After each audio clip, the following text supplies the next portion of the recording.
ಪ್ರಿಯ ವೀಕ್ಷಕರೇ ನಮಸ್ಕಾರ. ನಾನು ನಿಮ್ಮ ಚಂದ್ರಶೇಖರ್ ನೆಂಬೇಕೊಂಡ ಕೃಷಿ ಸಂಗಮ ಯೂಟ್ಯೂಬ್ ಚಾನಲಿಗೆ ನಿಮಗೆಲ್ಲರ ಸ್ವಾಗತವನ್ನು ಕೋರ್ತಾ, ನಾವು ಇವತ್ತು ಕೆಲವು ದಿವಸದ ನಂತರ ಈ ಯೂಟ್ಯೂಬಿಗೆ ಬಂದಿದ್ದೀವಿ. ಕ್ಷಮೆ ಇರಲಿ, ನಮಗೆ ಕೆಲವೊಂದು ಕೆಲಸದ ಕಾರ್ಯದ ಒತ್ತಡದಿಂದ ನಮಗೆ ಯೂಟ್ಯೂಬಿಗೆ ಬರಲಿಕ್ಕಾಗಲಿಲ್ಲ. ಹಾಗೆ ನಿಮ್ಮಲ್ಲಿ ಒಂದು ವಿನಂತಿ ಏನಂತ ಹೇಳಿದರೆ, ನಮ್ಮ ಯೂಟ್ಯೂಬ್ ಚಾನಲನ್ನು ನೀವೆಲ್ಲ ಸಬ್ಸ್ಕ್ರೈಬ್ ಮಾಡಿ.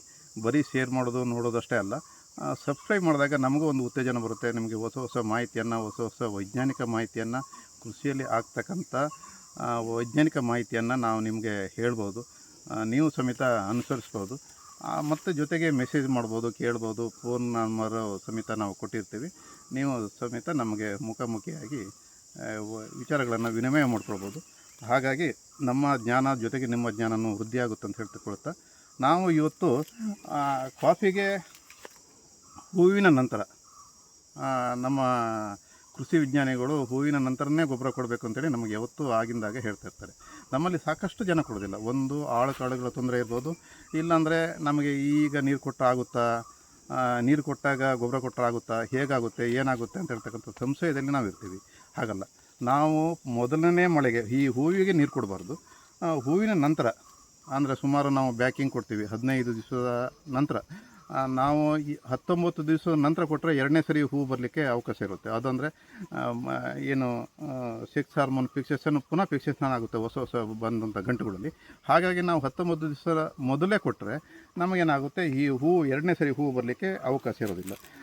ನಮಗೆ ಮೊದಲನೇ ಮಳೆಗೆ, ಮೊದಲನೇ ನೀರಿಗೆ ನಾವು ಗೊಬ್ಬರವನ್ನು, ಯಾವುದೇ ರಾಸಾಯನಿಕಗಳನ್ನು ಕೊಡಬಾರ್ದು. ಒಂದು ಏನಾಗ್ತದೆ, ನಾವು ಕೆಲವರೆಲ್ಲ ನೀರು ಕೊಡಬೇಕಾದ್ರೆ, ಹೂವಿನ ಮಳೆಗೆ ನೀರು ಕೊಡಬೇಕಾದ್ರೆ, ಹೂವಿಗೆ ಕೊಡಬೇಕಾದ್ರೆ ಗೊಬ್ಬರನ ಕೊಡ್ತಾರೆ. ಆವಾಗೇನಾಗ್ತದೆ, ಒಂದು ಜೇನುಹುಳಕ್ಕೆ ತೊಂದರೆ ಆಗುತ್ತೆ. ಸ್ವಲ್ಪ ಜೇನುಹುಳ ಪಾಲಿನೇಷನ್ ಮಾಡೋದಕ್ಕೆ ಅಥವಾ ಇದಕ್ಕೆ ಇನ್ನೊಂದಕ್ಕೆ ತೊಂದರೆ ಆಗುತ್ತೆ.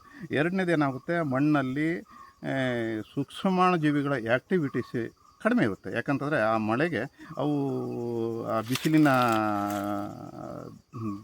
ಏನು ಬೇಗೆಗೆ ಒಳಗಡೆ ಹೋಗಿರ್ತವೆ, ಅವು ಹೊರಗಡೆ ಬಂದಿರೋದಿಲ್ಲ, ಆ ಆ್ಯಕ್ಟಿವಿಟೀಸು ಆಗೋದಿಲ್ಲ. ನಾವೊಂದು ಸರಿ ನೀರು ಕೊಟ್ಟಾಗ ಏನಾಗುತ್ತೆ, ಅವು ತಕ್ಷಣ ಮೇಲೆ ಬಂದು ಅದರ ಕಾರ್ಯಚಟುವಟಿಕೆಯನ್ನು ಶುರು ಮಾಡ್ತವೆ. ಆವಾಗ ಏನಾಗುತ್ತೆ ಅಂತ ಹೇಳಿದರೆ, ನಾವು ಎರಡನೇ ಸರಿ ನೀರು ಕೊಟ್ಟಾಗ ಅದು ಸಾಕಷ್ಟು ಸಸ್ಯಗಳಿಗೆ ಆಹಾರವನ್ನು ತೆಗೆದುಕೊಡಲಿಕ್ಕೆ ಸಿದ್ಧರಾಗ್ತವೆ. ಆವಾಗ ಏನಾಗ್ತದೆ, ನಾವು ಎರಡನೇ ಸರಿ ನೀರನ್ನು, ಗೊಬ್ಬರವನ್ನು ಕೊಡಬೇಕು. ಯಾವ ಕೊಡಬೇಕಂತಂದರೆ, ನಾವು ಎರಡನೇ ಸರಿ ಹಿನ್ನೀರನ್ನು ಕೊಟ್ಟಾಗ, ಇವತ್ತು ನೀರು ಕೊಡ್ತೀವಿ ಅಂತ ಹೇಳಿದಾಗ ನಾಳೆನೇ ಅದನ್ನು ನಾವು ಗೊಬ್ಬರವನ್ನು ಕೊಡಬೇಕು. ಅಥವಾ ಇವತ್ತು ನೀರು ಕೊಡ್ತೀವಿ ಅಂತ ಹೇಳಿದಾಗ ನಾವು ಇವತ್ತು ಎಷ್ಟು ಜಾಗಕ್ಕೆ ನೀರು ಕೊಡ್ತೀವಿ ಅಷ್ಟೇ ಜಾಗಕ್ಕೆ ನಾವು ಗೊಬ್ಬರವನ್ನು ಹಾಕ್ಕೊಂಡು ನಂತರ ನೀರು ಕೊಡಬೇಕು. ಅದೇ ಟೈಪು ಮುಂದುವರಿಸ್ಬೇಕು. ನಾವು ಈ ಥರ ವ್ಯತ್ಯಾಸ ಆದಾಗ ನಮಗೆ ಇದಾಗ್ತದೆ. ಒಂದು ಮತ್ತೇನಾಗ್ತದೆ, ಯಾವ ಥರ ಗೊಬ್ಬರ ಕೊಡಬೇಕು ಅಂತ ಹೇಳ್ತಕ್ಕಂಥದ್ದು ನಾವು ಮಣ್ಣು ಪರೀಕ್ಷೆ ಆಧಾರದ ಮೇಲೆ ಕೊಡಬೇಕು. ಮಣ್ಣಲ್ಲಿ ಇರ್ತಕ್ಕಂಥ ನ್ಯೂನತೆಯನ್ನು ನಾವು ಕಂಡುಕೊಂಡು ಆ ನ್ಯೂನತೆಗೆ ಸರಿಯಾಗಿ ನಾವು ಗೊಬ್ಬರವನ್ನು ಕೊಡಬೇಕು. ನಾವು ಉದಾಹರಣೆಗೆ ನಾವು ಕಳೆದ ವರ್ಷ ಮಣ್ಣು ಪರೀಕ್ಷೆ ಮಾಡಿದರೆ ಅಥವಾ ಈ ವರ್ಷ ಮಣ್ಣು ಪರೀಕ್ಷೆ ಮಾಡಿದರೆ ಮಣ್ಣು ಪರೀಕ್ಷೆ ಆಧಾರದ ಮೇಲೆ ಕೊಡಬೇಕು.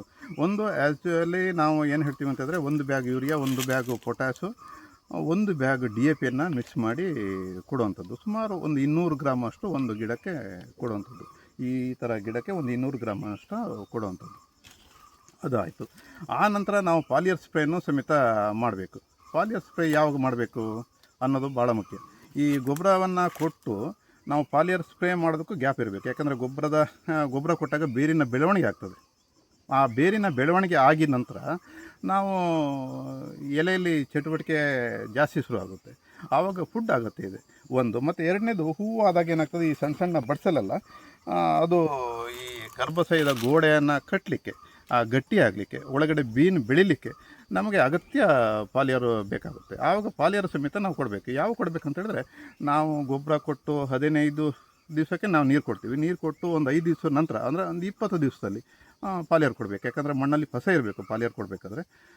ಗಿಡನೂ ಹಾಗೆ ಸ್ವಲ್ಪ ಆ್ಯಕ್ಟಿವಿಟೀಸಲ್ಲಿ ಚೆನ್ನಾಗಿರುತ್ತೆ, ಆ್ಯಕ್ಟಿವಿಟೀಸ್ ಆಗಿರುತ್ತೆ. ಆವಾಗ ಸಮೃದ್ಧವಾಗಿರುತ್ತೆ. ಆವಾಗಲೇ ನಾವು ಅದನ್ನು ಕೊಡಲಿಕ್ಕೆ ಪ್ರಯತ್ನ ಪಡಬೇಕು. ಎಲ್ಲಿಂದ ಮೇಲ್ಗಡೆ ಕೊಟ್ಟರೆ ಸಾಕು. ಸುಮಾರು ಒಂದು ಎಕರೆಗೆ 3 ಡ್ರಮ್ಮಿಂದ 4 ಡ್ರಮ್ ತನಕ ನಮಗೆ ಪಾಲಿಯರು ಸ್ಪ್ರೇ ಮಾಡಿದರೆ ಸಾಕಾಗುತ್ತೆ. ಯಾವುದನ್ನು ಮಾಡಬೇಕು ಅಂತಕ್ಕಂಥದ್ದು ಭಾಳ ಮುಖ್ಯ. ನಾವು ಈ ಕೆಲವರೆಲ್ಲ ಅಂಗಡಿಯಲ್ಲಿ ಪಾಲಿಯರನ್ನು ಮಾರ್ತಾರೆ. ಈ ಪಾಲಿಯರ್ ಗೊಬ್ಬರಗಳನ್ನೇ, ನೀರಿನಲ್ಲಿ ಕರಗ್ತಕ್ಕಂಥ ಗೊಬ್ಬರಗಳನ್ನೇ ಮಾರ್ತಾರೆ. ಅದು ಸ್ವಲ್ಪ ಕಾಸ್ಟ್ಲಿ ಆಗುತ್ತೆ. ನಾವು ಕಂಡುಕೊಂಡಂಥದ್ದು ಅಂತಂದರೆ 1 kg ಯೂರಿಯಾ, 1 kg SSP ಹಾಕ್ತೀವಿ, ಮತ್ತು 3/4 kg MOP ಹಾಕ್ತೀವಿ. ನೀವು MOP ಬದಲು ಪಾಲಿಸಲ್ಫೇಟ್ ಅಥವಾ ಪಾಲಿಹೈಲೈಟನ್ನು ಹಾಕ್ಕೊಳ್ಬೋದು. ಅದರಲ್ಲಿ 4 ಲಘು ಪೋಷಕಾಂಶಗಳು ಜೊತೆಗಿರ್ತವೆ. ಅದರಲ್ಲಿ 35% 36% ಪೊಟ್ಯಾಷ್ ಸಮೇತ ಇರುತ್ತೆ. 1 kg ಹಾಕೊಬೋದು. ನಾವು MOP ಹಾಕೋದಾದರೆ ಬರೀ ಪೊಟ್ಯಾಷ್ ಹಾಕೋದಾದರೆ 3/4 kg ಹಾಕ್ಕೊಳ್ತೀವಿ. ಅದ್ರ ಜೊತೆಗೆ magnesium 1/4 kg, boron 1/4 kg. Boron ಅಗತ್ಯ ಬೇಕಾಗುತ್ತೆ ಬಡ್ಡನ್ನು ದಪ್ಪ ಆಗಲಿಕ್ಕೆ, ಬೆಳಿಲಿಕ್ಕೆ ಮತ್ತು ಒಳಗಡೆ ಗರ್ಭಾಶಯದ ಗೋಡೆ ಕಟ್ಟಲಿಕ್ಕೆ, ಬೀನ್ ಬೆಳಿಲಿಕ್ಕೆ ಎಲ್ಲದೂ ಬೇಕಾಗುತ್ತೆ. ನಾವು ಅದನ್ನು ಕೊಡಬೇಕು ಪಾಲಿಯರು. ಜೊತೆಗೆ ಪ್ಲಾನಾಫಿಕ್ಸು 50 ಗ್ರಾಮ್ ಕೊಡಬೇಕು. ಪ್ಲಾನಾಫಿಕ್ಸನ್ನು ಯಾಕೆ ಕೊಡಬೇಕು 50 ml ಅಂತ ಹೇಳಿದರೆ, ಅದು ಅದನ್ನು ಕ್ರಿಯೇಟ್ ಮಾಡಿ ಕೊಡುತ್ತೆ. ನಮಗೆಲ್ಲ ಗೊಬ್ಬರಗಳನ್ನು ಕ್ರಿಯೇಟ್ ಮಾಡಿ ಕೊಡುತ್ತೆ. ಜೊತೆಗೆ ವಿಟ್ಟಿಂಗ್ ಏಜೆಂಟ್ ಹಾಕಿ, ನಾವು ಕಡಿಮೆ ಪ್ರಮಾಣದಲ್ಲಿ ವಿಟ್ಟಿಂಗ್ ಏಜೆಂಟ್ ಹಾಕಿ ಮೇಲ್ಕಡೆಗೆ ಸ್ಪ್ರೇ ಕೊಟ್ಟು ಸಾಕು, ಒಳಗಡೆ ಕೊಡುವಂಥದ್ದು ಅಗತ್ಯ ಇಲ್ಲ. ಇಷ್ಟನ್ನು ಇದು ಮಾಡಿಕೊಂಡ್ರೆ ನಿಮಗೆ ಚೆನ್ನಾಗಾಗುತ್ತೆ. ಮತ್ತು ನಾವು ಯಾವಾಗ ಏಪ್ರಿಲಲ್ಲಿ ಅಥವಾ ಮೇ ತಿಂಗಳಲ್ಲಿ ಇನ್ನೊಂದು ಸರಿ ನಾವು ಯಾರದ್ದು ಅಥವಾ ಪಾಲಿಸಲ್ಫೇಟ್ ಮಿಕ್ಸ್ ಮಾಡಿ ಒಂದು ಸಣ್ಣ ಪ್ರಮಾಣದಲ್ಲಿ ಗೊಬ್ಬರ ಕೊಟ್ಟರೆ, ಆ ನಂತರ ನಾವು ಜೂನ್ ತಿಂಗಳಿಗೆ ಒಂದು ಸರಿ ಮೇ ಕೊನೆ ಭಾಗದಲ್ಲಿ ಅಂದರೆ ಮಳೆಯ ಮುನ್ನ ಒಂದು ಸರಿ ಗೊಬ್ಬರ ಕೊಟ್ಟರೆ ಸಾಕಾಗುತ್ತೆ, ಸಮೃದ್ಧವಾಗಿ ಕೆಲಸ ಮಾಡೋಕ್ಕಾಗುತ್ತೆ. ಯಾಕೆ ಇಷ್ಟೆಲ್ಲ ಮಾಡಬೇಕು ಅಂತ ಹೇಳಿದರೆ, ನೀವು ಯೋಚಿಸಬೇಕಾದದ್ದು ಭಾಳ ಮುಖ್ಯ. ನಾವು ಏನು ಮೇ ತಿಂಗಳು ಅಥವಾ ಜೂನ್ ತಿಂಗಳೊಳಗೆ ಏನು ಗಿಡವನ್ನು ನಾವು ಎಷ್ಟು ಸದೃಢವಾಗಿ ಇಟ್ಕೊಳ್ತೀವಿ, ಎಷ್ಟು ಬೆಳೀಲಿಕ್ಕೆ ಅನುಕೂಲ ಆಗುತ್ತೆ, ಅಷ್ಟೇ ನಮಗೆ ಗಂಟುಗಳು ಜಾಸ್ತಿ ಬರುತ್ತೆ. ಈಗ ಜೂನ್ ಒಳಗಡೆ ನಮಗೆ ಸುಮಾರು 8-10 ಗಂಟುಗಳು ಕ್ರಿಯೇಟ್ ಬಂದರೆ ಮುಂದಿನ ವರ್ಷಕ್ಕೆ ಅದೇ ಬೆಳೆ ನಮಗೆ ಕ್ರಿಯೇಟ್ ಆಗ್ತದೆ. ನಾವು ಜೂನ್ ಒಳಗೆ ಗೊಬ್ಬರ ಕೊಡೋದು ಕಡಿಮೆ ಆಗಿ, ನೀರು ಕೊಡೋದು ಕಡಿಮೆ ಆಗಿ, ಸಮೃದ್ಧ ನೀರು ಕೊಡಲಿಲ್ಲ, ಇನ್ನು ಗೊಬ್ಬರನೂ ಕೊಡೋಕ್ಕಾಗಲಿಲ್ಲ ಅಂತ ಹೇಳಿದಾಗ ಏನಾಗ್ತದೆ, ಅದು ತನ್ನಿಂತಾನೇ ಪೀಚಲಾಗಿ ಸಣ್ಣದಾಗಿ ಬರುತ್ತೆ. ಮತ್ತೆ ಗೊಬ್ಬರ ಕೊಟ್ಟಾಗ ಇದು ದಪ್ಪ ಆಗುತ್ತೆ. ಅಲ್ಲೇನಾಗುತ್ತೆ, ಆಹಾರ ಸರ್ಕ್ಯುಲೇಷನ್ ಆಗಲಿಕ್ಕೆ ನಮಗೆ ಕಡಿಮೆ ಜಾಗ ಆಗುತ್ತೆ. ಅದು ಸಮೃದ್ಧವಾಗಿ ಬೆಳೆಯೋದಿಲ್ಲ. ಅದು ವೀಕ್ನೆಸ್ ಆಗೋದ್ರಿಂದ ಅದು ಯಾವತ್ತೂ 100 ರೂಪಾಯಿ ಆಗಿ ಕನ್ವರ್ಟ್ ಆಗ್ತದೆ. ಹಾಗಾಗಿ ನಾವು ಏನಾಗ್ತದೆ, ಮೇ ತಿಂಗಳು ಜೂನು ಅಂದರೆ ಸುಮಾರು ಈಗಿಂದ ಫೆಬ್ರವರಿಯಿಂದ ಮೇ ತಿಂಗಳ ಒಳಗಡೆ ಎಷ್ಟು ನೀರನ್ನು ಗೊಬ್ಬರವನ್ನು ಕೊಟ್ಟು ಎಷ್ಟು ಸಮೃದ್ಧವಾಗಿ ಇಟ್ಕೊಳ್ಳೋಕ್ಕಾಗುತ್ತೋ ಅಷ್ಟೇ ಫಸಲನ್ನು ತಗೊಳಕ್ಕಾಗುತ್ತದೆ. ಯಾವಾಗ ವೀಕ್ನೆಸ್ಸು ಫಸಲಿರುತ್ತೋ ಆ ಮಳೆಗೆ, ಹವಾಮಾನಕ್ಕೆ, ಆ ಚಳಿಗೆ ಅದು ನಿಲ್ಲೋದಿಲ್ಲ, ಅದು ಉದುರಿ ಹೋಗುತ್ತೆ. ಆವಾಗ ನಮಗೆ ಏನೇ ಔಷಧಿ ಮಾಡಿದರೂ ಅದು ವರ್ಕ್ ಆಗೋದಿಲ್ಲ. ಹಾಗಾಗಿ ನಾವು ಈಗ ಸಮೃದ್ಧವಾಗಿ ಕೆಲಸ ಮಾಡಬೇಕು. ನಾವು ಆದಷ್ಟು ಬೇಗನೆ ನೀರನ್ನು ನಮಗೆ ಇರಿಗೇಷನ್ ಮಾಡಬೇಕು. ನಮ್ಮದು ಸ್ವಲ್ಪ ಲೇಟ್ ಆಯಿತು. ನಾವು ಫೆಬ್ರವರಿ 20ಕ್ಕೆ ಶುರು ಮಾಡಬೇಕು. ಮಾರ್ಚ್ 10ರೊಳಗೆ 15ರೊಳಗೆ ಮುಗಿದೋಗಿರ್ಬೇಕು ನಮ್ಮದು ನೀರಿನ ವ್ಯವಸ್ಥೆ. ಅಂದರೆ 20ರೊಳಗೆ ಮುಗಿದಿರಬೇಕು. ಲೇಟ್ ಮಾಡಿದಷ್ಟು ಅದರಲ್ಲಿ ಏನಾಗುತ್ತೆ ಅಂತಂದರೆ, ಈ ಹೆಣ್ಣು ಹೂವಿನ ಸಂಖ್ಯೆ ಕ್ಷೀಣಿಸ್ತಾ ಬರುತ್ತದೆ. ಅದು ಪಾಲಿನೇಷನ್ ಆಗೋದು ಕಡಿಮೆ ಆಗ್ತದೆ. ಆವಾಗ ಏನಾಗ್ತದೆ ಅಂತ ಹೇಳಿದ್ರೆ, ಅದು ನಮಗೆ ಹೂವು ಆಗ್ತದೆ ಅಷ್ಟೇ ಬಿಟ್ಟರೆ ಸೆಟ್ಟಿಂಗ್ ಆಗೋದಿಲ್ಲ. ಸೆಟ್ಟಿಂಗಲ್ಲಿ ಪ್ರಾಬ್ಲಮ್ ಆಗುತ್ತೆ. ಹಾಗಾಗಿ ಸ್ವಲ್ಪ ಬೇಗನೆ ನೀರು ಹೊಡಿಬೇಕು, ಕಂಟಿನ್ಯೂಷನ್ ಇರಬೇಕು, ಗೊಬ್ಬರನೂ ಕಂಟಿನ್ಯೂಷನ್ ಇರಬೇಕು. ಇದೆಲ್ಲ ವ್ಯವಸ್ಥೆ ಚೆನ್ನಾಗಿದ್ದಾಗ ಮಾತ್ರ ನಾವು ಸಮೃದ್ಧವಾಗಿ ಕಾಫಿಯನ್ನು ಬೆಳೀಲಿಕ್ಕೆ ಸಾಧ್ಯ, ತೋಟನ ಸಮೃದ್ಧವಾಗಿ ಇಟ್ಕೊಳ್ಳೋಕ್ಕೆ ಸಾಧ್ಯ. ಧನ್ಯವಾದಗಳು.